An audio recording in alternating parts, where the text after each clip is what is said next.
Guardians. He was on the injured list to begin the year. He did make 7 rehab starts in the minors. Just 2 of those came in AAA. Only averaged a little over 3 innings pitched per start.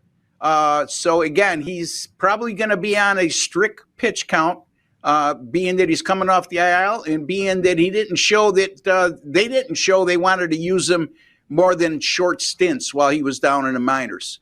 Last year, he made 16 road starts with San Francisco with a 5.70 ERA in those outings. 10 career starts against Minnesota, not a very good 4.86 ERA, 1.42 whip, and a concerning 12 home runs allowed in only 50 innings pitched. Now, I know a lot of the players with Minnesota now weren't with Minnesota during that time, but it's worth mentioning. Here's the thing. The Cleveland bullpen, Teddy, has been terrific for the better part of the year. But over their last 6 games, they've struggled a bit.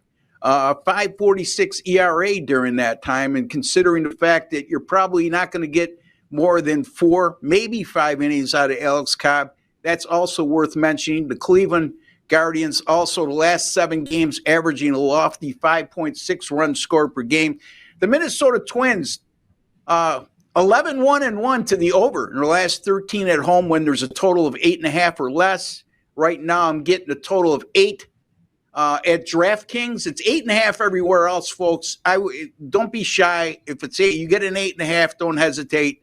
I just got the better number at DraftKings. The Twins over their last 6, averaging 6.1 runs per game. They're going to be going with Louie Varland on the mound, and he's made 5 starts and 1 relief appearance with a terrible 6.58 ERA. And he's allowed 6 home runs in 26 innings pitched during those 6 outings, and that's not a good home run to innings pitch ratio.